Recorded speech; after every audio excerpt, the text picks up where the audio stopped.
I went to the bank to withdraw some money.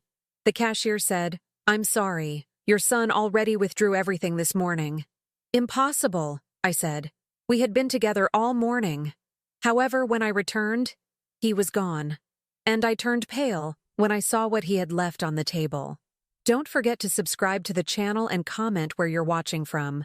The fluorescent lights in First National Bank hummed with that particular frequency that always made my temples ache.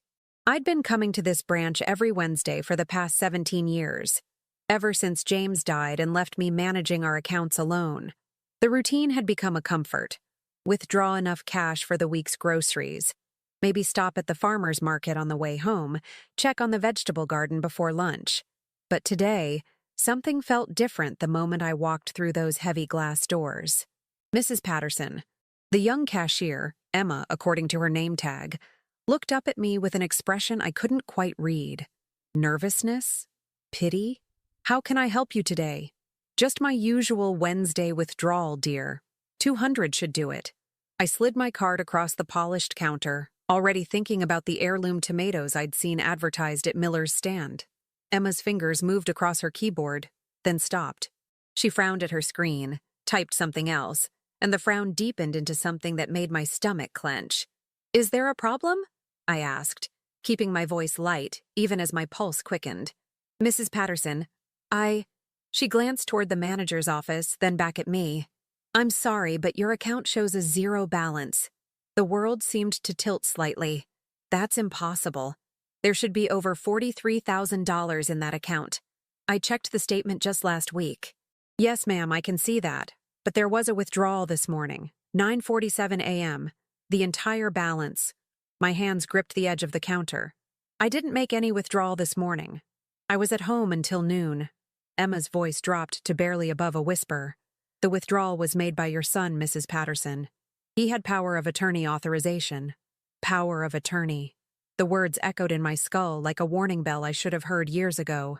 "That's not possible," I heard myself saying, though even as the words left my mouth, I knew it was very possible indeed.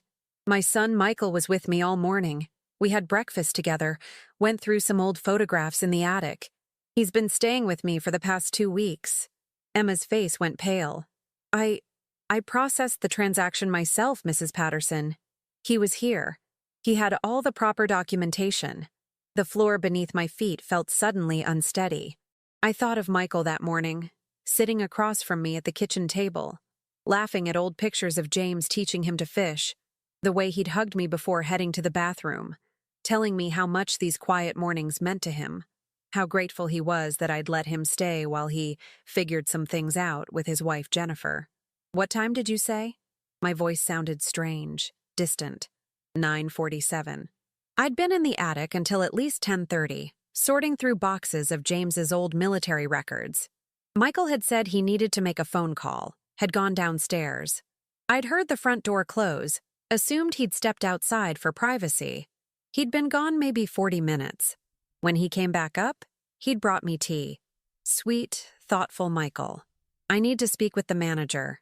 20 minutes later, I sat in Patricia Morrison's cramped office, staring at security footage on her computer screen. There was Michael, clear as day, walking up to Emma's window at 9:47 a.m., smiling that same boyish smile that used to get him out of trouble as a child, sliding papers across the counter, walking out with what looked like a bank check in his hand. "The power of attorney was filed 6 months ago," Patricia explained, her voice carefully neutral. "Notarized and legally binding." "You signed it yourself, Mrs. Patterson." "I never—" But then I stopped, because a memory was surfacing. 6 months ago, Michael visiting, concerned about my health after I'd mentioned feeling dizzy at the grocery store. He'd brought papers from his lawyer friend, explaining how important it was to have someone who could access my accounts if I ever had a medical emergency. Jennifer had been there too, nodding sympathetically, talking about her own elderly mother's stroke, how having power of attorney had saved them so much trouble. I'd signed. Of course I'd signed. Why wouldn't I trust my own son? "However," Patricia continued, pulling out another document, "this morning's transaction is unusual, withdrawing the entire account balance in one transaction. without prior notice to the primary account holder. Technically legal, yes, but it raises red flags. I've already filed a fraud alert, but I have to tell you, Mrs. Patterson, legally, he had every right to access those funds. The drive home took forever, and no time at all. My hands shook on the steering wheel. $43,000. That was my safety net. My emergency fund. The money James had saved penny by penny from his military pension and his work at the hardware store. The money I'd added to over 17 years of careful budgeting and modest investments. Gone. Michael's rental car was no longer in my driveway when I pulled up. The afternoon sun cast long shadows across the porch of the farmhouse, where I'd raised 3 children and buried 1 husband. Everything looked exactly as it had this morning, but nothing was the same. I walked through the front door on legs that felt like water. The kitchen was spotless. Michael had done the dishes before leaving, even wiped down the counters. So thoughtful, so careful. On the old oak table where James and I had shared 29 years of meals, there sat a single piece of paper. Not a note, just a phone number, written in Michael's neat handwriting. No explanation, no apology, just 10 digits that seemed to pulse with menace. I sank into a chair, the paper trembling in my hands. Through the window, I could see my garden, the tomatoes James and I had planted together the year before he died, the beans I still grew from his mother's heirloom seeds. 17 years of tending this place alone. 17 years of believing I was doing right by my children, keeping the family home intact, saving money for emergencies, for their inheritance. My purse still hung on my shoulder. I pulled out my phone and dialed Michael's number with shaking fingers, straight to voicemail. His cheerful voice, "Hey, this is Mike. Leave a message. Michael, it's your mother. I need you to call me immediately. The bank says..." My voice cracked. "Please call me." I tried 3 more times over the next hour. Nothing. Then I called my daughter, Susan. She answered on the second ring, her voice bright with the chaos of her household in Seattle. 3 kids under 10, a husband who traveled for work, a life I saw mostly through Facebook photos. "Mom, this is a surprise. Is everything okay?" I told her. Everything poured out in a jumbled rush. The bank, the withdrawal, the power of attorney I'd foolishly signed, the phone number on the table. The silence on the other end of the line stretched so long I thought we'd been disconnected. "Susan? Mom." Her voice had changed, gone flat and careful. "Are you sure you didn't just forget? You have been having some memory issues lately." "I have not been having memory issues. You called me twice last month about the same recipe, and Michael mentioned you'd been getting confused about dates. Michael mentioned..." The betrayal hit like a physical blow. "Susan, your brother stole $43,000 from my bank account this morning." "Mom, he has power of attorney. Maybe he's investing it for you, or putting it somewhere safer. Did you try asking him before you started accusing..." "He won't answer my calls." Another pause. "Look, I'm sure there's an explanation. Michael wouldn't just steal from you. He's going through a tough time right now with Jennifer. Maybe he needed my entire life savings. I have to go, Mom. Emma just spilled juice all over the carpet. I'll call Michael and ask him to reach out, okay? Try not to worry. I'm sure it's just a misunderstanding." She hung up before I could respond. I sat at that table as the shadows lengthened, staring at the phone number. The house settled around me with its familiar creaks and sighs. Every sound made me jump. What if Michael came back? What if he didn't? Finally, as twilight painted the kitchen blue, I dialed the number. It rang twice before a woman answered. "Lakewood Legal Services. This is Brenda." A law firm. Of course it was a law firm. I'm not sure I have the right number. My son left this. "Are you Ann Patterson?" My blood went cold. "Yes. We've been expecting your call, Mrs. Patterson. I'm going to transfer you to Mr. Garrison. Please hold." Classical music filled my ear. Mozart, I thought absently. James had loved Mozart. A man's voice, smooth as oil. "Mrs. Patterson, Robert Garrison, your son Michael has retained our services to handle some family matters. I'm glad you called. There are several documents we need you to sign." "Documents? What documents? Where's my money?" Your money is quite safe, Mrs. Patterson. Michael has placed it in a trust for your benefit. However, there are some concerns about your ability to manage your own affairs. Given your recent health issues and documented memory problems, I don't have memory problems. Michael believes it would be in your best interest to transition to assisted living. We've found an excellent facility, very comfortable. The paperwork just requires your signature. It would make everything so much easier if you'd cooperate. The room spun. Assisted living? I'm 66 years old. I'm perfectly capable of Mrs. Patterson. Michael has documented multiple instances of confusion and unsafe behavior. Left the stove on overnight. Forgot to pay utility bills. Got lost driving to the grocery store you've been visiting for 30 years. These things happen as we age, and there's no shame in those things never happened. We have sworn statements saying otherwise. Now, you can make this easy, or you can make this difficult. But the money is already in trust, and Michael, as your power of attorney, has every legal right to make decisions about your care. The question is whether you want to be part of this process or fight it. My hand tightened around the phone. If I refuse, then we'll be forced to pursue a competency hearing. Given the evidence Michael has compiled, I don't think that's a battle you want to fight. Much better to sign the papers, move to the facility, and let your son manage your affairs. You'll be comfortable, cared for. Isn't that what matters? Something hardened in my chest. Something cold and clear and angry. I'll need time to think about it. Of course, but Mrs. Patterson, time isn't really on your side here. We'll be in touch. The line went dead. I set the phone down carefully, precisely, on the exact center of the oak table. Through the window, I could see the first stars emerging in the darkening sky. James used to say I had the patience of a saint and the stubbornness of a mule. He'd been right about both. Michael thought he'd cornered me.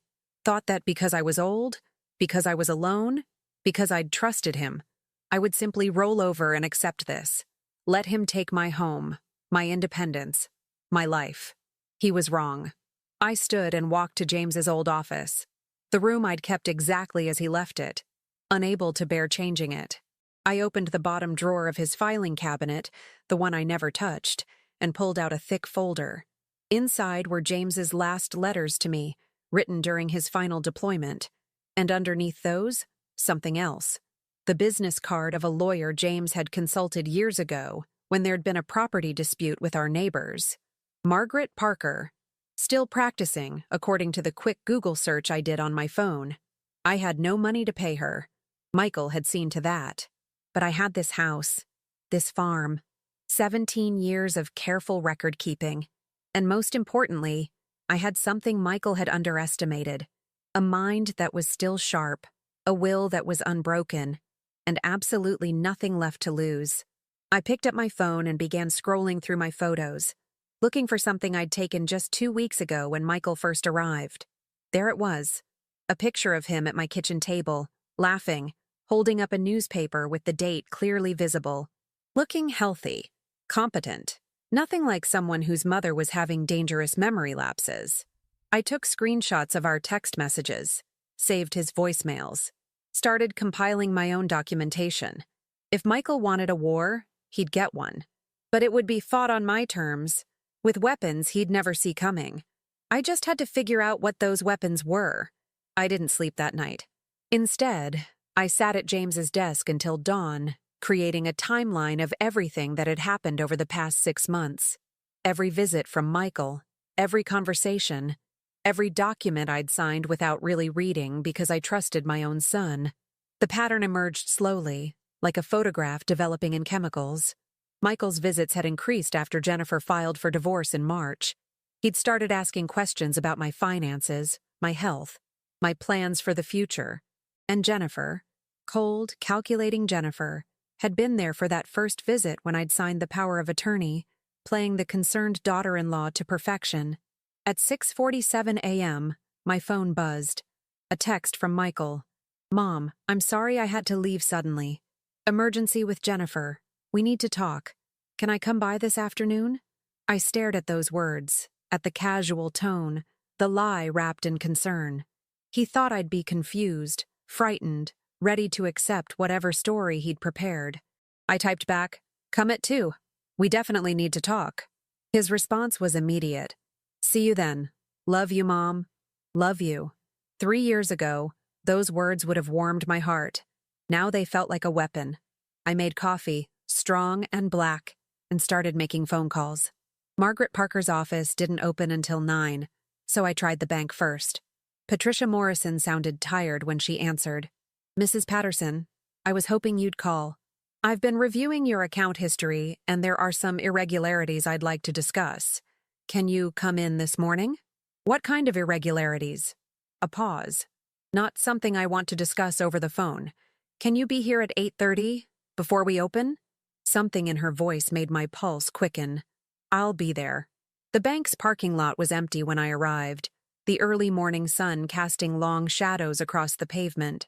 Patricia met me at the door herself, her face grave. "Come to my office, quickly." She locked the door behind us and pulled down the shade on her window, something I'd never seen her do before. When she turned to face me, I saw genuine fear in her eyes. "Mrs. Patterson, I need you to understand that what I'm about to tell you could cost me my job. But I've known you for 17 years, and I know your husband served this country with honor. What your son is doing—" She stopped, took a breath. "It's not the first time I've seen it. Elder financial abuse. It's more common than people think." She pulled up something on her computer and turned the screen toward me. "Look at this. Your account history over the past 6 months." I leaned forward, scanning the transactions. Small withdrawals at first. 500 here, 1,000 there. Always under the reporting threshold. Always with a plausible explanation. Car repairs, medical bills, home maintenance. "I remember these," I said slowly. "Michael said he was handling them for me, saving me the trouble of writing checks." "Exactly. Establishing a pattern. Making it look like you'd already ceded financial control to him. Building a case that you were incapable of managing your own money." Patricia clicked to another screen. "But here's what concerns me more. 3 days ago, Michael came in alone and tried to add his name to your property deed." My heart stopped. "My house?"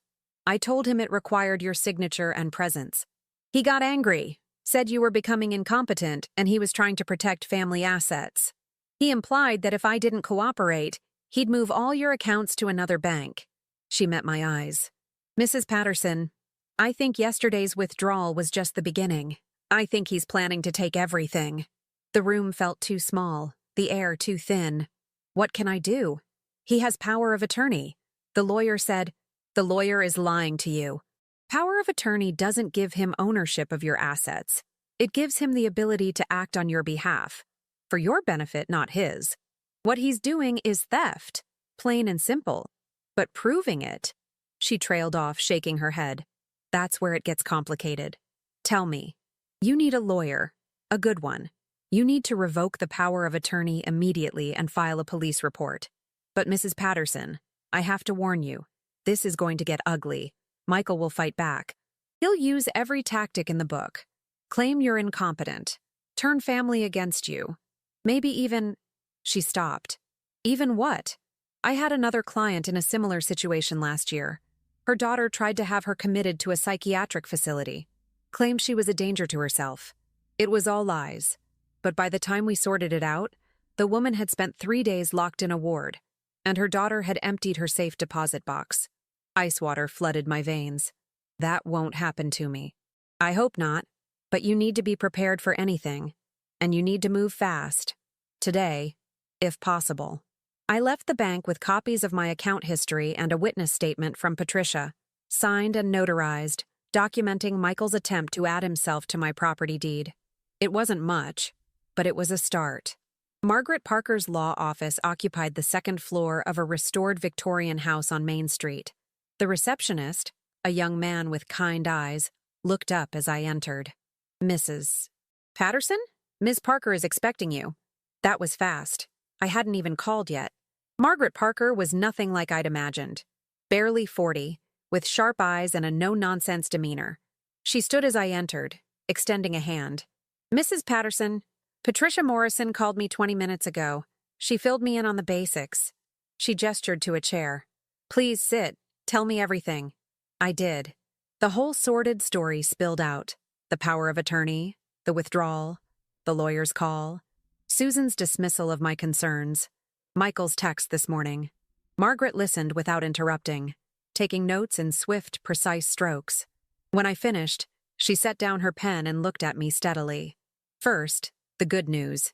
You can revoke the power of attorney immediately. I'll draft the document today. We'll file it with the bank, the county recorder, everywhere it needs to go. That stops him from taking anything else. Relief flooded through me. And the money he already took. Her expression darkened. That's more complicated. Technically, he had legal authority to access those funds. But the way he did it, the entire balance, without notice, while actively deceiving you, that's financial exploitation. We can file a civil suit to recover the money, possibly criminal charges for theft and fraud. But it will take time and money. I don't have any money. He took it all. I know. She leaned back in her chair, studying me. Mrs. Patterson, I'm going to be blunt. Cases like this are why I became a lawyer. My own grandmother was victimized by a nephew who convinced her to sign over her farm. By the time anyone realized what was happening, she'd lost everything. I was 15, watching her decline in a state nursing home, knowing she should have been in her own house, in her garden. She died 6 months later. Her eyes hardened. I don't let that happen if I can help it. I'll take your case on contingency. If we recover your money, I get a percentage. If we don't, you owe me nothing. Why would you do that? Because you remind me of her. And because men like your son, people who steal from their own elderly parents, they count on shame keeping their victims silent, on family loyalty preventing exposure, on the system being too slow and expensive for people without resources. She smiled, and it was sharp as a blade. I like proving them wrong. We spent the next 2 hours going through everything. Margaret asked questions I hadn't thought of, found holes in Michael's story I'd missed, built a timeline that made his deception crystal clear. Your daughter, Margaret said finally. Susan, you said she dismissed your concerns? She thinks I'm being paranoid, that I'm confused, or Michael has been talking to her, preparing her. Did he visit her recently? I thought back. He flew to Seattle about 2 months ago, said he needed a break from the situation with Jennifer. I'd bet money he was laying groundwork, telling Susan you were declining, showing her evidence of your incompetence, getting her on his side. Margaret made another note. We need to assume she's compromised. Don't tell her anything about our plans. The betrayal cut deep, but I nodded. What about the meeting this afternoon? Michael's coming to my house at 2. Margaret's eyes lit up. Perfect. I'm coming with you. And I'm bringing a court reporter. Won't that just provoke him? Mrs. Patterson, he's already provoked. He stole $43,000 from you. The question now is whether you're going to let him think he got away with it. She stood. Go home. Don't answer if he calls. Don't respond to any texts. At 1:30, my colleague Ronald and I will arrive at your house. When Michael shows up, you'll have witnesses to everything he says. I drove home in a daze, Margaret's words echoing in my mind. At a stoplight, I noticed a black SUV 2 cars behind me. Nothing unusual about that. But when I turned onto my road, a rural route that didn't get much traffic, the SUV turned too. I told myself I was being paranoid, but I watched my rearview mirror anyway. The SUV drove past my driveway without slowing. I caught a glimpse of the driver, a man in sunglasses, nondescript, professional. Probably nothing. Probably. Inside my house, I made tea. I didn't drink and tried to calm my racing heart. At noon, my phone rang. Unknown number. Hello? Mrs. Patterson, this is Dr. Raymond Garrett from Pinehurst Medical Center. I understand you've been experiencing some concerning symptoms lately. Memory loss, disorientation, confusion. My hand tightened on the phone.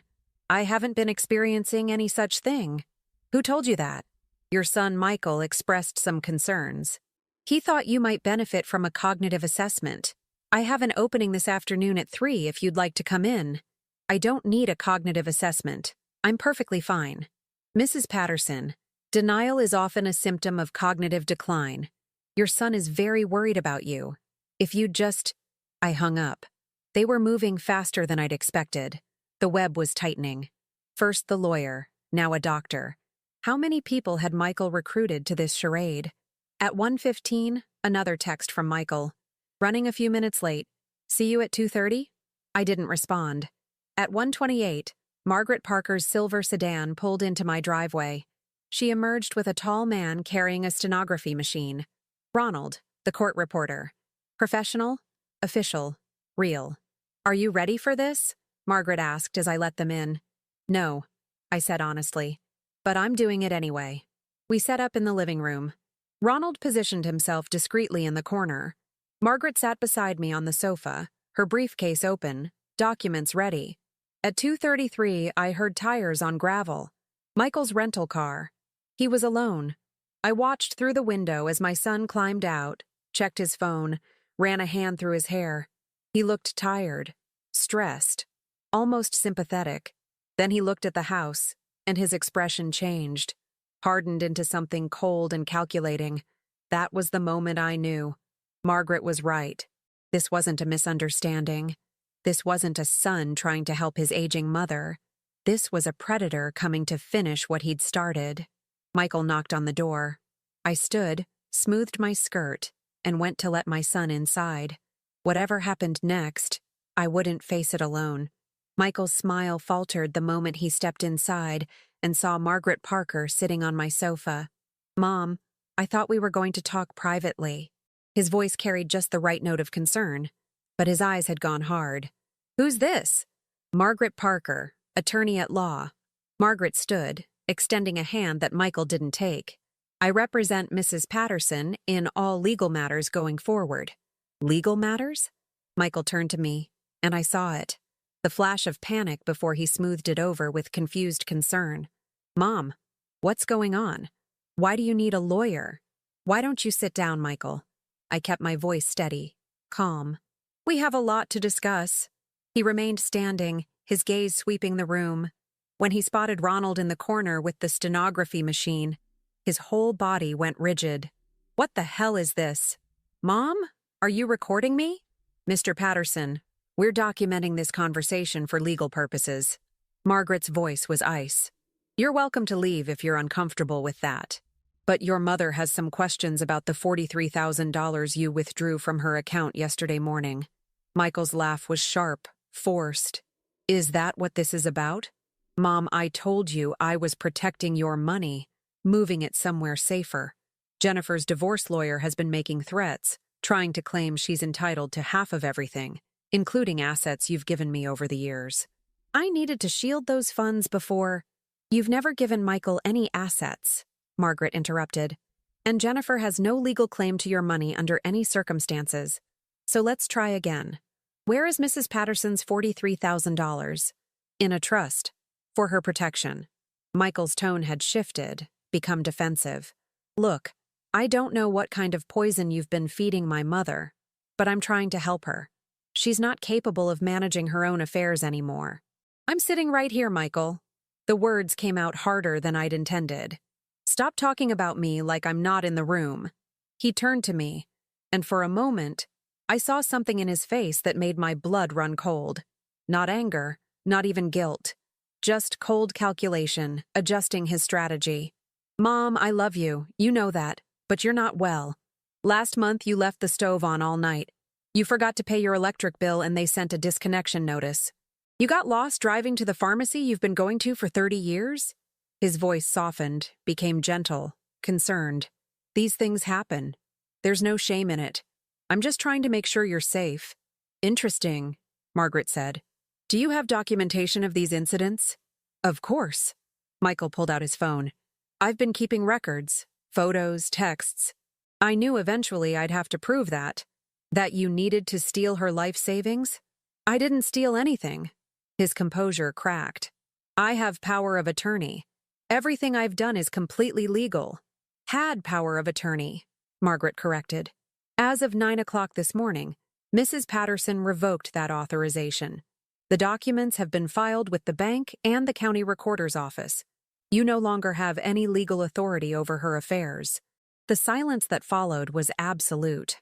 I watched my son's face cycle through shock, disbelief, and finally settle into something that frightened me more than anything else. Cold fury. You can't do that, he said quietly. She already did. Margaret handed him a document.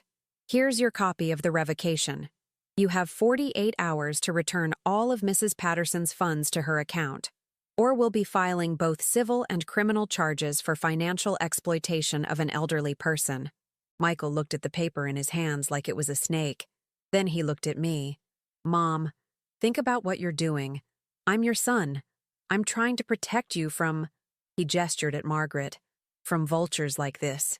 She's just after your money. She's manipulating you, probably charging you thousands of dollars you don't have because I moved your funds to protect them. Miss Parker is working on contingency, I said quietly. Unlike you, she doesn't get paid unless she recovers my stolen money. Stolen? Michael's voice rose.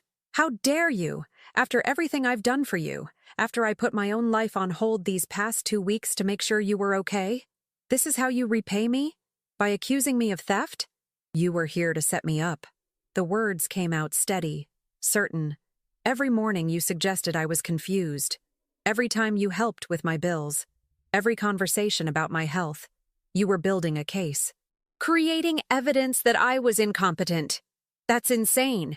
Is it? Margaret pulled out another document. Because we have a sworn statement from Patricia Morrison at First National Bank. She says you tried to add your name to your mother's property deed 3 days ago. When she refused without Mrs. Patterson's direct approval, you threatened to move all the accounts to another institution. Michael's face went pale. That's a lie. It's a notarized statement, Mr. Patterson. Are you calling a bank officer a liar under oath? He rounded on me. Mom, please, listen to yourself. This woman has you completely turned around. You're not thinking clearly. Remember what Dr. Garrett said about cognitive decline? I never spoke to Dr. Garrett. He called me today, out of nowhere, claiming you'd reported I was having memory problems. Funny thing is, I've never been his patient. So how exactly did my medical information get to him? Michael opened his mouth, closed it. I could see him recalculating, searching for the right angle. I was worried about you. I asked him to reach out, as a favor, to help you. You contacted a doctor to create a fraudulent medical record. Margaret made a note. That's a felony, by the way. Medical fraud. We'll be reporting that to the state medical board. This is ridiculous. Michael slammed his hand on the back of the armchair. I'm done with this circus. Mom, if you want to side with strangers over your own family, fine. But don't come crying to me when you end up in some state nursing home because you couldn't manage your own affairs. He stormed toward the door, then stopped and turned back. You know what? Keep your money. I don't need it. But you're going to need me, Mom. When you fall, when you can't remember how to work the microwave, when you're scared and alone in this big house, who do you think is going to help you then? Your fancy lawyer? She'll be long gone once there's no more money to chase. Michael, my voice stopped him at the door. Where's my $43,000? He smiled, and it was terrible to see. In a trust, managed by Robert Garrison, completely legal, completely untouchable. You want it back? Sue me. But I promise you, by the time you finish paying legal fees, there won't be anything left anyway. The door slammed behind him. I sat frozen, my hands trembling in my lap.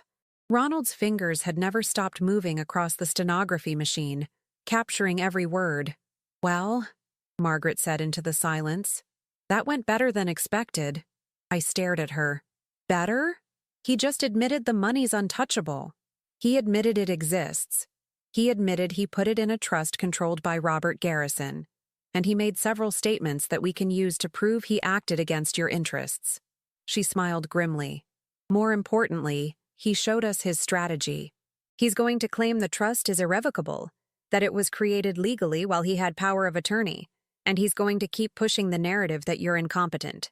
So what do? We prove he's lying. Margaret pulled out her phone. Ronald, did you get all that? Every word, ma'am. Good. I want the transcript by end of business today. She turned to me. Mrs. Patterson, I need you to give me permission to access your medical records. All of them. We're going to prove there's nothing wrong with your cognition. Then I'm going to subpoena Robert Garrison's records on this supposed trust. Will that work? If the trust exists, if it was created legally, we'll have a fight on our hands. But trusts require specific documentation, creation dates, funding dates, purposes. And if Michael created it yesterday morning after draining your account, she paused. That's not a protective trust. That's money laundering. My phone buzzed. A text from Susan. Michael just called me. He's very upset. He says you're accusing him of terrible things and you've hired a lawyer to attack him. Mom, what's going on? This doesn't sound like you. My hands shook as I showed the message to Margaret. Your daughter's in on it, she said flatly. Or at least she's been convinced you're the problem. Don't respond yet. First, we need to… My phone rang. Unknown number. Against my better judgment, I answered. Mrs. Patterson? A woman's voice. Professional. Cool. This is Detective Doris Reeves with the County Sheriff's Office. I need you to come down to the station to answer some questions about a fraud complaint that's been filed against you. The world tilted. What fraud complaint? A complaint was filed this afternoon by a Michael Patterson, claiming you've been coerced into making false accusations of theft against him by an unlicensed attorney who's attempting to defraud you. Can you come in this afternoon? Say, 4 o'clock? Margaret grabbed the phone from my hand. Detective Reeves, this is Margaret Parker, Mrs. Patterson's legal counsel. I'm licensed to practice law in this state. Bar number 47829. Whatever your caller claimed is demonstrably false. Furthermore, if you're investigating financial exploitation, you should be looking at Michael Patterson, not his victim. A long pause. Ms. Parker. I see. Well, perhaps you and Mrs. Patterson could both come in at 4, just to clear some things up. We'll be there, Margaret said and hung up. She looked at me, and for the first time, I saw worry in her eyes. This is escalating faster than I expected. He's trying to flip the narrative. Make you the aggressor, him the victim. The fraudulent attorney angle is smart. If he can get me discredited, you lose your only advocate. Can he do that? He can try. But I've been practicing law for 15 years, and I've dealt with people like him before. She started gathering her documents. Mrs. Patterson, I need to ask you something, and I need you to be completely honest. Is there anything at all, in your past that Michael could use against you? Anything that might make you look unstable, incompetent, or dishonest? I thought hard. My life had been so ordinary.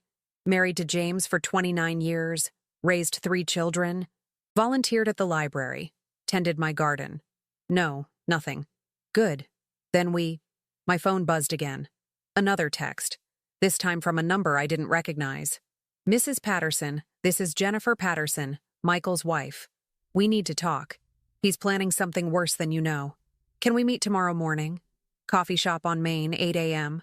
Come alone. Please. Your family's safety depends on it. I showed the message to Margaret. Her expression darkened. Jennifer, the soon-to-be ex-wife. This could be a trap. Or she might know something we don't. Possibly. Or Michael sent this himself to lure you somewhere isolated. Margaret studied the message. We'll discuss this after we deal with the detective. Right now, we need to prepare for that interview. Because if they're bringing you in for questioning, they're building a case. The question is, against whom? I looked out the window at my garden, at the home James and I had built together. 24 hours ago, I'd been a woman going to the bank for grocery money. Now I was potentially facing criminal investigation. My son had stolen my life savings. My daughter thought I was losing my mind. And my daughter-in-law was sending cryptic warnings. And somewhere in all this chaos was a truth I hadn't yet uncovered. Something worse than what I already knew. Margaret, I said slowly, what if this isn't just about money? What if Michael needs me incompetent for another reason? She met my eyes. What are you thinking? I'm thinking that my husband was military. He had benefits, survivor benefits that I collect. And I'm thinking that this house sits on 40 acres of farmland, and property developers have been circling for years. I stood. And I'm thinking that a trust doesn't just protect money. It can control it, direct how it's spent. And if I'm declared incompetent, then Michael becomes trustee, Margaret finished, with full control over not just your savings, but your benefits, your property, Your entire life. This was never about protecting me from Jennifer's divorce. No, Margaret agreed grimly. This is about taking everything you have. And based on how fast he's moving, how many people he's already recruited to his cause, he's been planning this for months. Outside, I heard a car door slam. Through the window, I saw the black SUV from this morning parked across the street. The driver was still inside, watching my house. Margaret, I said quietly, we're being watched. Margaret moved to the window, careful to stay behind the curtain. She studied the SUV for a long moment, then pulled out her phone and took several photos. Private investigator, most likely. Michael's building a file on you. Photos of who comes and goes, what time you leave the house, whether you appear confused or disoriented. She turned back to me, her expression grim. This is serious, Mrs. Patterson. He's not just stealing your money, he's constructing a legal case to have you declared incompetent. Can he do that? If he has enough evidence, real or manufactured, he can petition the court for guardianship. And if a judge grants it, you lose everything. The right to make your own decisions, control your finances, even choose where you live. She checked her watch. We have 90 minutes before we meet with Detective Reeves. Let me make some calls. While Margaret worked her phone, I sat at my kitchen table, trying to process the magnitude of what was happening.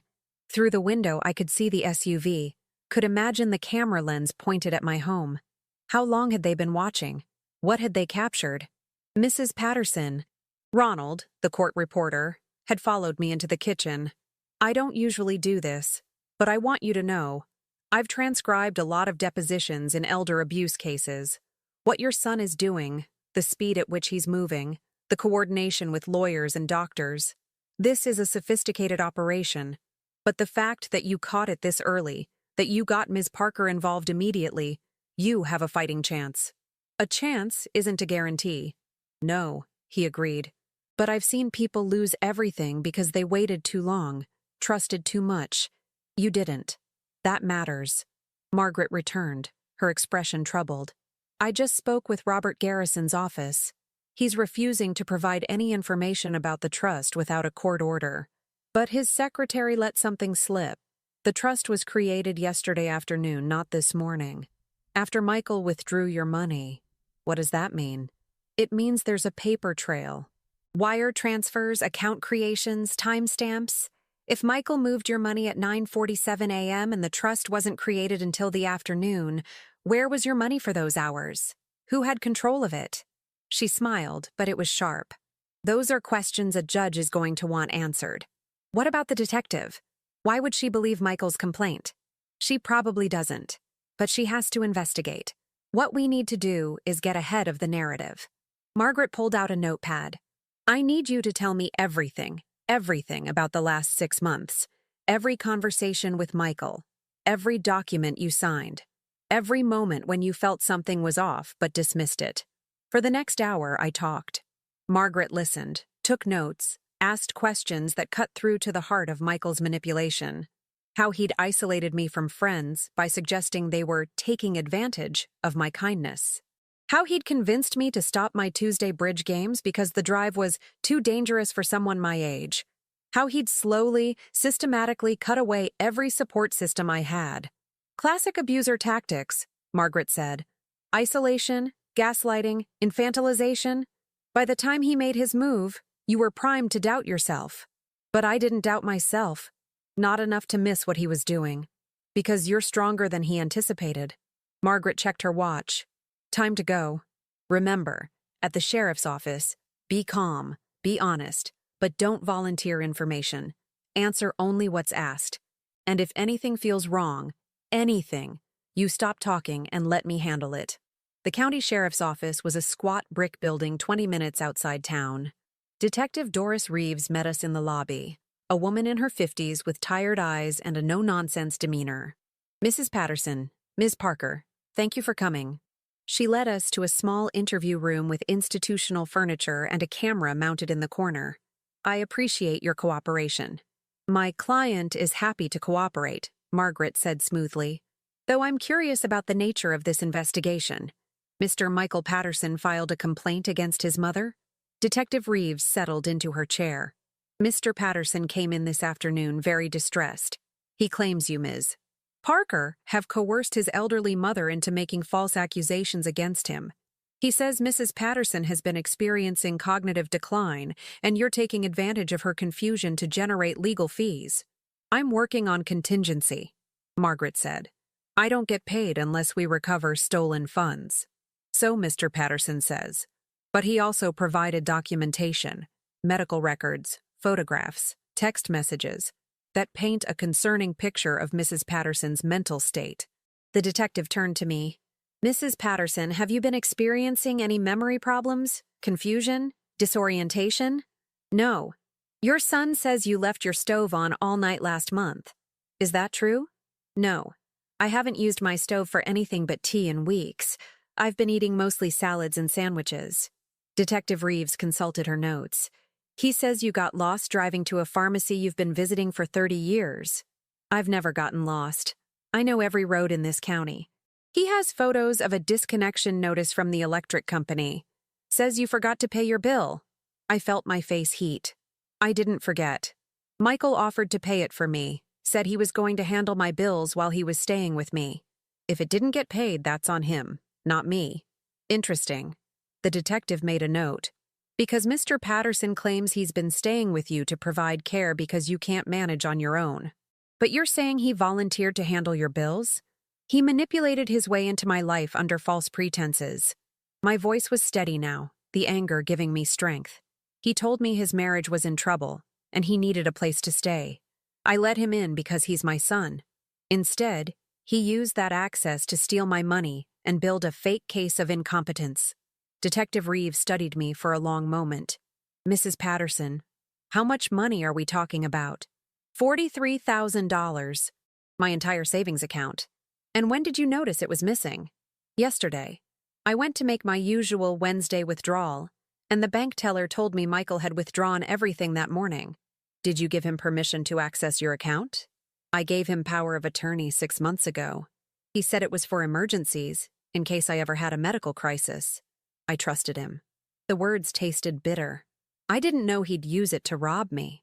Power of attorney is legal, the detective said. Even if he withdrew the money without telling you first, technically, he violated his fiduciary duty, Margaret interrupted. Power of attorney requires the agent to act in the principal's best interest. Draining her life savings while lying to her about his whereabouts isn't in her best interest. It's theft. Detective Reeves turned to Margaret. You filed revocation papers this morning? I did. Michael Patterson no longer has any legal authority over Mrs. Patterson's affairs. And he knows this? We informed him this afternoon. He became hostile, made threats, and left. 2 hours later, he filed a false complaint with your office. Margaret pulled out a document. Here's the transcript of our conversation with him, taken by a certified court reporter. You'll notice he admits to taking the money, admits to putting it in a trust controlled by his lawyer, and admits to contacting a doctor to create a fraudulent medical record. The detective took the transcript, scanned it. Her expression didn't change, but I saw something flicker in her eyes. Ms. Parker, you've been practicing law for how long? 15 years. And your bar number? 47829. You can verify it with the State Bar Association right now if you'd like. Detective Reeves tapped her pen against the table. Mr. Patterson was very convincing. Brought his sister on speakerphone, Susan from Seattle. She corroborated his concerns about her mother's decline. My stomach dropped. Susan? Of course, Michael had gotten to Susan first. Detective, Margaret said carefully, may I ask, did Mr. Patterson come in alone? He did. Why? Because I'd be interested to know if he's filed similar complaints with other agencies. Adult Protective Services, perhaps? The State Medical Board? Creating a paper trail of concerns about Mrs. Patterson's competency? The detective's eyes narrowed. Are you suggesting Mr. Patterson is manipulating the system? I'm suggesting he's a man who withdrew $43,000 from his mother's account and now wants to deflect attention from that theft by making her look like an unreliable narrator. A knock on the door. Another officer leaned in, whispered something to Detective Reeves. Her eyebrows rose. Mrs. Patterson, What's your relationship with Jennifer Patterson? The question caught me off guard. My daughter-in-law. Michael's wife. They're getting divorced. When's the last time you spoke with her? Months ago. Why? Because she just walked into the station asking to file a protective order against your son. She says he's been threatening her, and she has information about his financial dealings that we need to hear. Detective Reeves stood. Wait here. She left the room. Margaret and I exchanged glances. This is good, Margaret whispered. If Jennifer's turning on him. The door opened again, but it wasn't Detective Reeves who entered. It was a man in an expensive suit, mid-50s, with the predatory calm of a shark in shallow water. Mrs. Patterson, I'm Robert Garrison. We spoke on the phone yesterday. He smiled, and it was all teeth. I'm here on behalf of my client, Michael Patterson, to formally notify you that we're filing an emergency petition for guardianship. As of tomorrow morning, a judge will be asked to grant Michael temporary control of your affairs pending a full competency hearing. Margaret shot to her feet. You can't file emergency guardianship without evidence of imminent danger. We have plenty of evidence. A pattern of confused behavior, failure to manage basic finances, paranoid accusations against family members trying to help. He slid a thick folder across the table. Medical evaluations from 3 different doctors, all concluding Mrs. Patterson is in cognitive decline. Witness statements from her daughter, neighbors, and friends. Financial records showing erratic spending and unpaid bills. Those are all lies, I said, but my voice came out weak. Are they? Garrison turned to me. Mrs. Patterson, can you tell me what year it is? 2025. And the current president? What does that have to do with? Please answer the question. Donald Trump. The words felt like surrender. Good. Now, can you tell me why you withdrew $9,000 in cash from your savings account 3 months ago and have no record of what you spent it on? My mind went blank. I didn't. We have the bank records. He pulled out a statement, highlighted in yellow. March 15th. $9,000. Cash withdrawal. Can you explain it? I stared at the document, my heart hammering. The date was right. The account number was right. But I'd never withdrawn that money. Never. This is forged, Margaret said, grabbing the statement. Mrs. Patterson never. It's from the bank's own records. Unless you're suggesting First National is involved in the conspiracy too? Garrison's smile widened. Mrs. Patterson, you're confused. You're making accusations you can't support. And you're being manipulated by an attorney who's billing you for services you don't need and can't afford. The kindest thing we can do is get you the help you require. Get out, I said. My voice was shaking, but I forced myself to stand. Get out of this building, or I'll have the detective remove you. I'm simply delivering legal notice. Tomorrow at 9 a.m. we'll be in front of Judge Hendricks. I'd advise you to be there. He nodded to Margaret. Ms. Parker, I look forward to demonstrating to the court exactly how you've preyed on a vulnerable woman. He left. Margaret was already on her phone, but I couldn't hear what she was saying. I was staring at that bank statement, at the withdrawal I didn't remember, at the evidence that made me look exactly as Michael had described. Confused, erratic, incompetent. Mrs. Patterson. Margaret gripped my shoulder. Look at me. That statement is falsified. It has to be. We'll get the original records from the bank, prove it's been doctored, but right now, we need to focus. Garrison just showed his hand. He's going for emergency guardianship, which means he thinks he can win fast. We have less than 18 hours to build a defense. Detective Reeves returned, and this time Jennifer was with her. My daughter-in-law looked haggard, frightened, and when she saw me, she started to cry. Anne, I'm so sorry. I didn't know how far he'd planned to go until I found. She stopped, looked at the detective. Show them. Detective Reeves placed an evidence bag on the table. Inside was a laptop. Ms. Jennifer Patterson brought us this an hour ago. It's her husband's computer. She says there's evidence of fraud, forgery, and conspiracy to commit elder abuse. The detective looked at me, and for the first time, I saw belief in her eyes. Mrs. Patterson, I think you need to see what's on here. Margaret leaned forward. What kind of evidence? Everything, Jennifer whispered. Emails to the doctors he paid to write false evaluations, the company he hired to alter bank records, messages to Susan, coaching her on what to say, even the surveillance team watching Anne's house. She met my eyes. He's been planning this for 8 months, since before he even filed for divorce. He needed money, and you were the easiest target. The room spun. 8 months. All those visits, those conversations, that concern, lies, all of it. There's more, Jennifer said. He has a buyer for your property, a development company. They've already offered him $2 million for your 40 acres, contingent on him getting clear title. That's why he needed you incompetent, so he could sell your home right out from under you. $2 million. My home. James's legacy. The land we'd planned to pass to our children. Michael was going to pave it over for a shopping center. Can you testify to this? Margaret asked Jennifer. I'll testify to everything. I'll give you every file on that laptop. I'll tell the judge exactly what kind of man my husband is. Jennifer's hands were shaking. But you need to know. He's desperate now. He's in debt, serious debt. Gambling, bad investments. He's not just doing this for greed. He's doing it for survival. And desperate men do desperate things. As if on cue, my phone buzzed. Another unknown number. This time, a photo message. It was my house, taken from across the street. Recent. I could see Margaret's car in the driveway. Below the image, a single line of text. Back off, or the house burns. With or without you in it. Detective Reeves confiscated my phone immediately, photographed the threat, and began making calls. Within minutes, a patrol car was dispatched to my property. Margaret was on her own phone, speaking rapidly to someone about protection orders and criminal threats.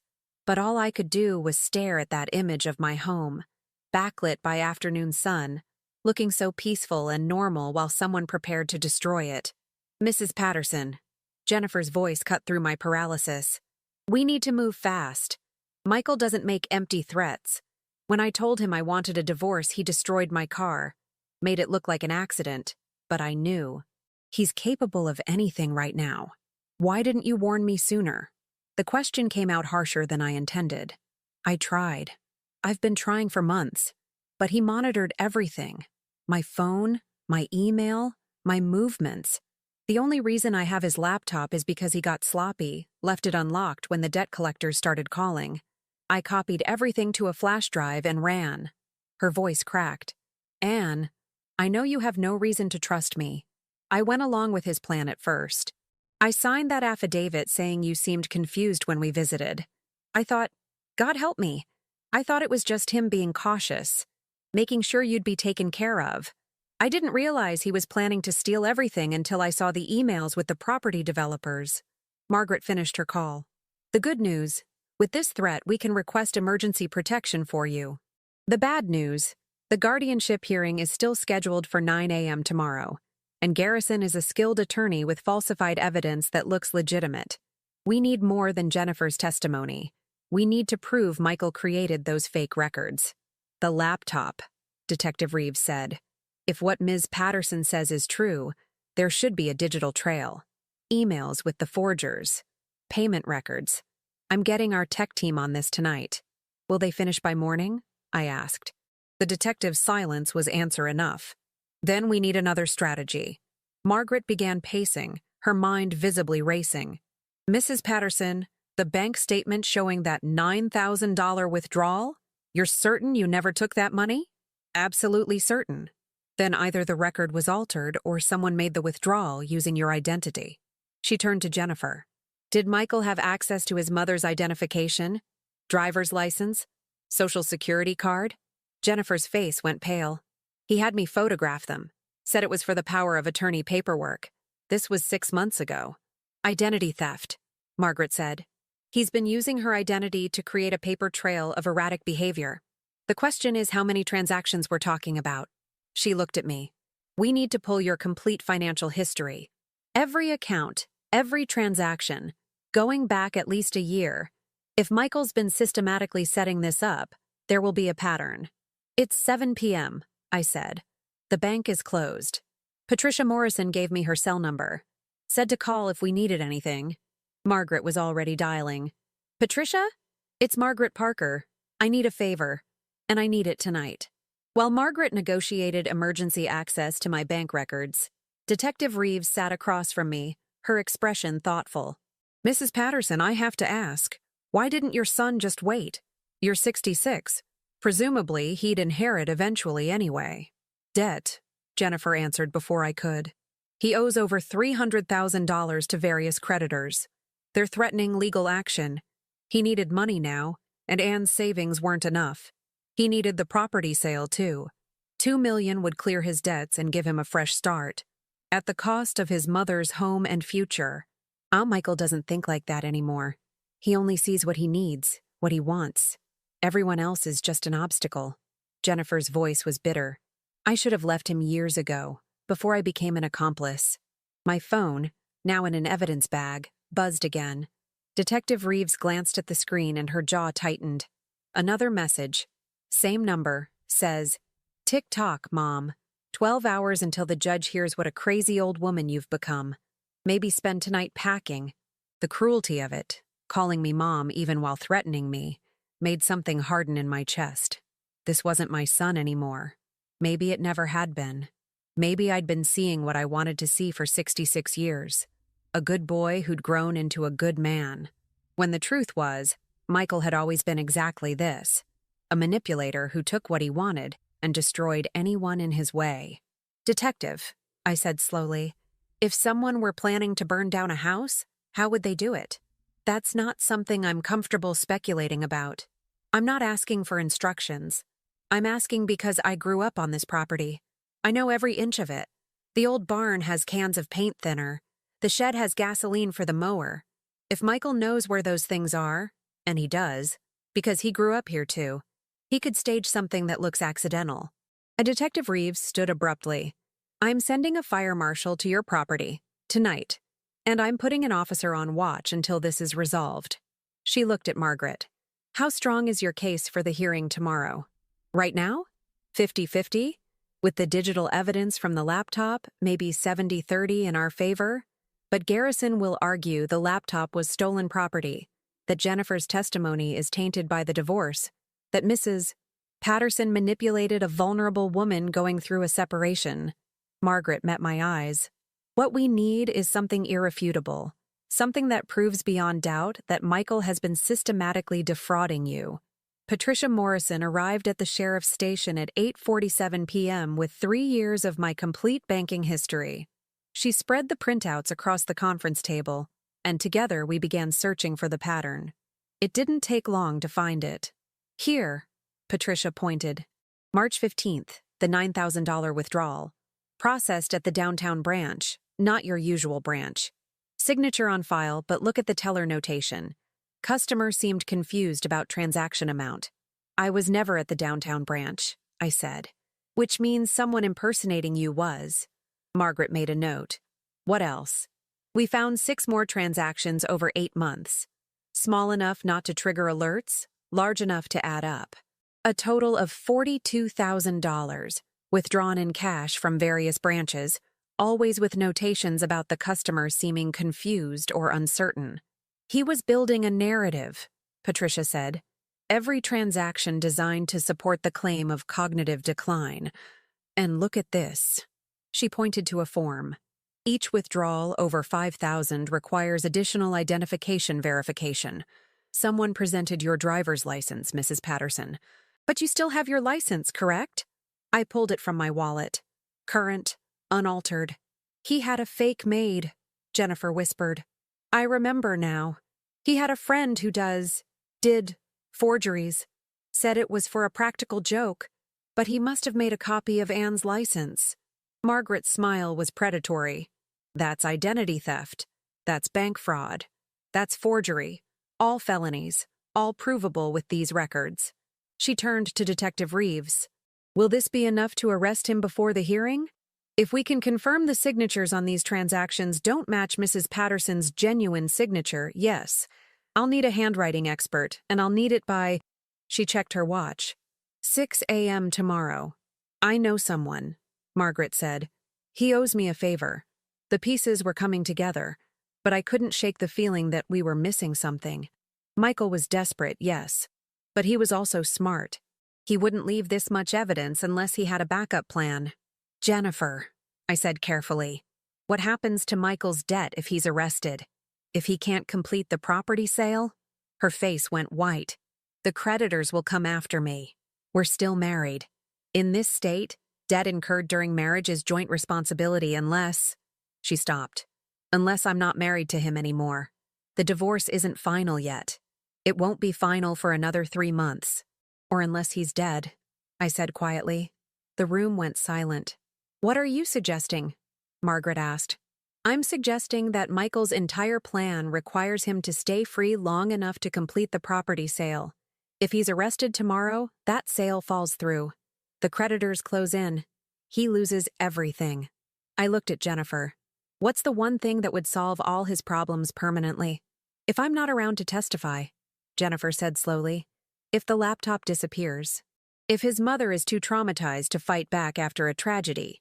Or if his mother dies in an accidental house fire, Detective Reeves finished. And without Mrs. Patterson to contest the guardianship, it would be granted posthumously, allowing him to settle the estate, including selling the property, to pay off his debts. Margaret grabbed her phone. I'm calling the officer at your house. Right now. She dialed, waited. The phone rang and rang. He's not answering, Margaret said, her voice tight with fear. Detective Reeves was already moving, radio in hand, calling for backup. All units, respond to 1847 Old Mill Road.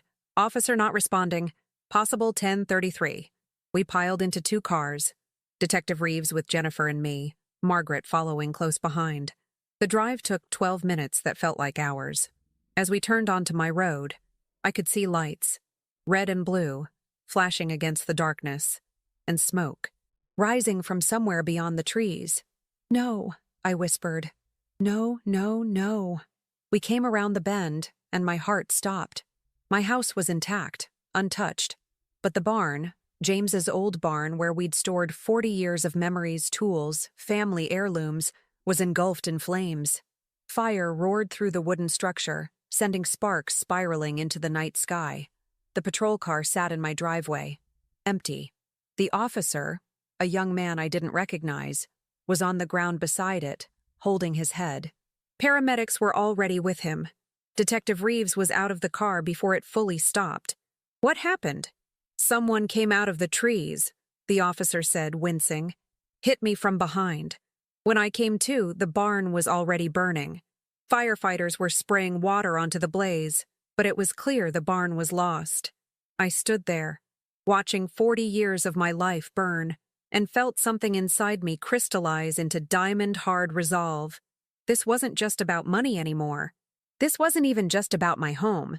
This was about a man who thought he could destroy anything and anyone who stood in his way. Detective. One of the firefighters approached, holding something in his gloved hand. Found this at the point of origin. Looks like someone used it to start the fire. It was a gasoline can. Our gasoline can, from the shed. And on the side, clear as day in the firelight, were fingerprints. Get those to the lab, Detective Reeves ordered. Priority 1. I want results by 6 a.m. She turned to me. Mrs. Patterson, you can't stay here tonight. It's not safe. I'm not leaving my property. Anne, please, Jennifer started. No. My voice was steel. Michael thinks he can scare me away, burn me out, make me run. But this is my home. James and I built this life together, and I will not abandon it because my son has become a monster. I looked at Detective Reeves. Put as many officers as you need around this property. But I'm sleeping in my own bed tonight, and tomorrow morning, I'm going to that courtroom, and I'm going to destroy every lie Michael has told. Margaret stepped forward. Then I'm staying with you. If you're here, I'm here. Me too, Jennifer said. I'm the reason he has that laptop evidence anyway. I should have stopped him months ago. Detective Reeves studied me for a long moment, then nodded slowly. 3 patrol cars, rotating shifts, cameras on every approach. And if you see anything, you call 911 immediately. Understood? Understood. We stood there, the 4 of us, watching the barn collapse in on itself. the flames consuming the last physical remnants of my life with James.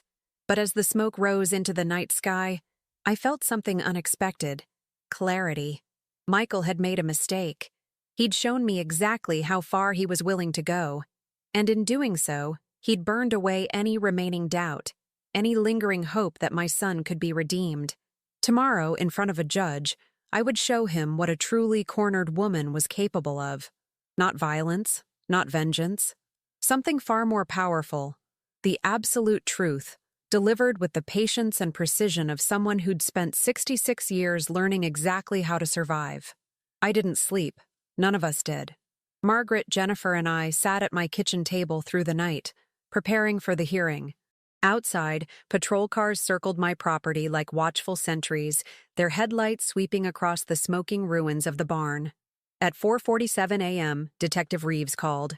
The fingerprints on the gas can match Michael Patterson. We also have security footage from a gas station 3 miles from your property. He purchased 2 additional cans of gasoline at 6:32 p.m. yesterday, and the tech team just finished their preliminary analysis of the laptop. Mrs. Patterson, you need to see this. She arrived 20 minutes later with a tablet and a forensic analyst who looked like he hadn't slept in days. Mrs. Patterson, the analyst said, pulling up files, your son kept meticulous records. Every fraudulent transaction is documented here, along with the amounts he paid the forgers. Emails with 3 different doctors. He paid them each $5,000 to write evaluations declaring you incompetent without ever examining you. Messages with the property developers, negotiating sale terms. Even text exchanges with a private investigator, ordering surveillance on you and your attorney. He scrolled through screen after screen of evidence. Michael's entire conspiracy, laid bare in digital ink. But here's what's interesting, the analyst continued. He also kept a journal, digital entries going back 2 years. Would you like me to read some of it? I nodded, though part of me didn't want to know. The analyst cleared his throat and read, November 2023. Mom's sitting on a fortune and doesn't even realize it. $2 million for the property, another $43 in savings, plus James's military benefits. If I can get guardianship, I control everything. Jennifer thinks I'm being practical. She doesn't understand how desperate things have become. He scrolled further. March 2024. Got Mom to sign the power of attorney. She trusts me completely. Almost feels too easy. But she'll be taken care of. I'll make sure she has a decent facility. She'll never have to worry about bills again. This is the right thing to do. I'm protecting her. The words hit like physical blows. Michael had convinced himself he was helping me. That theft and betrayal were protection. September 2024, the analyst continued, his voice quieter now. Jennifer's getting cold feet, says this has gone too far. But she doesn't understand. I'm too deep now. The creditors are threatening. If I don't finish this, I lose everything. Mom will forgive me eventually. She always does. That's enough, I said. My voice sounded distant, hollow. Margaret placed a hand on my shoulder. This gives us everything we need. The journal entries prove intent, premeditation, and consciousness of wrongdoing. He knew exactly what he was doing. At 7:15 a.m., my phone rang. It was Susan, calling from Seattle. I almost didn't answer. Mom. Her voice was thick with tears. Mom, Michael just called me. He's frantic. Says the police are looking for him, that you've turned everyone against him, that you're having some kind of breakdown and... She stopped. Mom, tell me the truth. Please, what's really happening? I told her. Everything. The stolen money, the fake medical records, the identity theft, the burned barn. I didn't spare her feelings, didn't soften the truth. When I finished, the silence on the other end stretched so long I thought she'd hung up. I helped him, she finally whispered.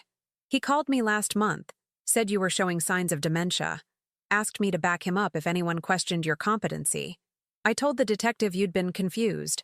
Mom, I'm so sorry. I thought I was protecting you. I know. He's very good at making people believe what he wants them to believe. I'm getting on a plane. I'll be there by tonight. I'll testify. I'll do whatever you need. Susan. I cut her off gently. I need you to take care of your children. And I need you to understand that sometimes the people we love are capable of terrible things. Your brother is one of those people. He's still my brother. Yes? And he's still my son. But that doesn't excuse what he's done, and it doesn't mean we protect him from the consequences. I paused. I'll call you after the hearing. Judge Martha Hendricks's courtroom was smaller than I'd imagined. Oak paneling, high windows, rows of benches mostly empty at 8:45 a.m. Margaret sat beside me at the respondent's table, her briefcase open, documents arranged in precise stacks. Across the aisle, Robert Garrison sat alone. His client, my son, was conspicuously absent. All rise, the bailiff called. The Honorable Judge Martha Hendricks presiding.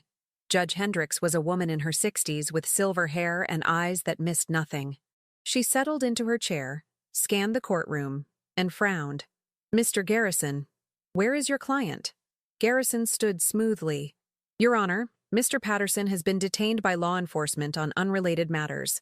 However, the emergency guardianship petition is based on documented evidence of his mother's declining mental capacity, which exists independent of his presence. We request the court proceed based on the submitted materials. Unrelated matters? Judge Hendricks raised an eyebrow. I have a note here from the sheriff's office indicating Mr. Patterson is wanted for questioning regarding arson, identity theft, and elder financial abuse. That seems rather related, Mr. Garrison. Your Honor, those are mere allegations. Ms. Parker? The judge turned to Margaret. I assume you have thoughts on this matter? Margaret stood. Your Honor, the emergency guardianship petition is based entirely on fraudulent evidence. We have proof that Mr. Patterson paid doctors to write false evaluations, used forged bank records to establish a pattern of incompetence, and committed identity theft to create fraudulent transactions in his mother's name. Furthermore, last night he burned down a barn on Mrs. Patterson's property and assaulted a police officer. This petition is not about protecting Mrs. Patterson. It's about stealing her assets while silencing her legally. Those are serious accusations. Judge Hendricks looked at Garrison. What evidence do you have to support the guardianship petition? Garrison pulled out his folder, but I could see his confidence wavering. Medical evaluations from 3 physicians, financial records showing erratic spending patterns, and witness testimony from family members. I'd like to see those medical evaluations, the judge said. While Garrison fumbled with his papers, Margaret addressed the court. Your Honor, we have affidavits from all 3 physicians named in those evaluations. Each one confirms they never examined Mrs. Patterson and were paid $5,000 by Mr. Patterson to write false reports. We also have digital records from Mr. Patterson's own laptop, seized by law enforcement last night, documenting every fraudulent transaction, every bribe, and every element of his scheme. With the court's permission, I'd like to call Detective Doris Reeves as a witness. Judge Hendricks nodded. Proceed. Detective Reeves took the stand and methodically laid out the evidence. The laptop files, the journal entries, the fingerprints on the gas can, the security footage. By the time she finished, Garrison looked like he wanted to sink through the floor. Mr. Garrison, Judge Hendricks said coldly, did you know this petition was based on fabricated evidence? Your Honor, I relied on my client's representations. That's not what I asked. Garrison straightened his tie.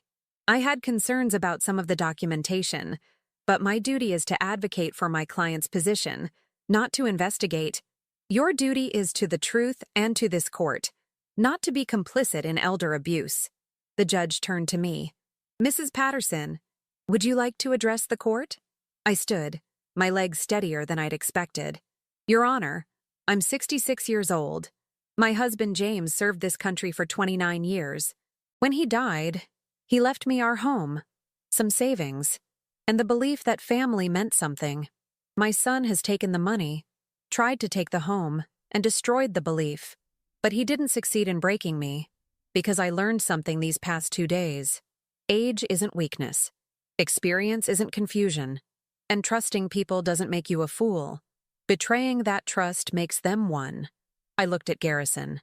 My son thought that because I'm old, because I'm alone, because I was kind enough to trust him, I would be easy to destroy. He was wrong.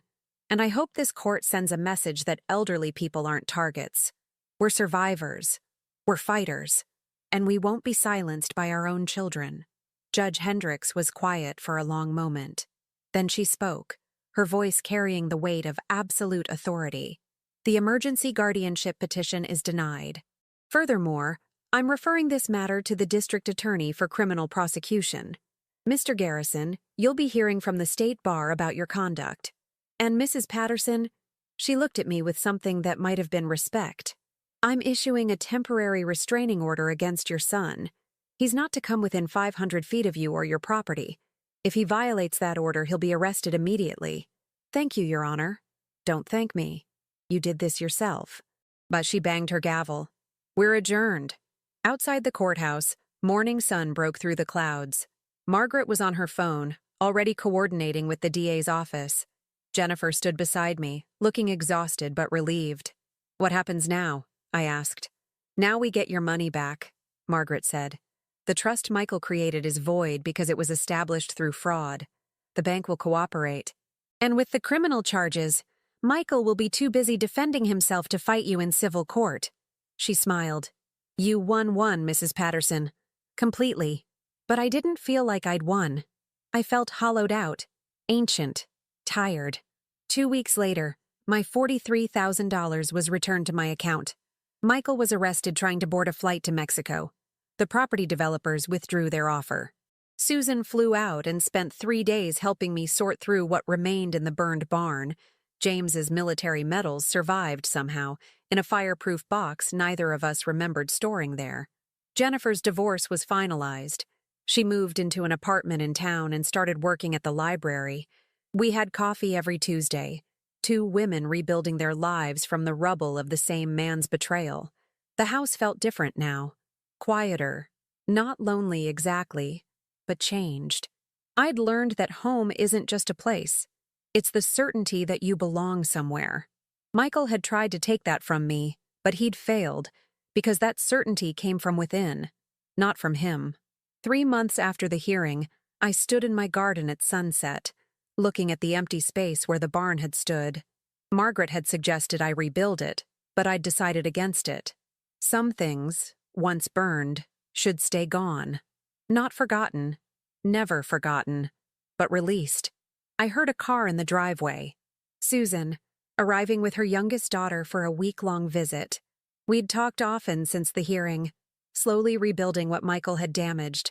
She got out, hugged me tight, and whispered, I'm sorry, Mom, for everything. I know. Come inside. I made your grandmother's apple pie.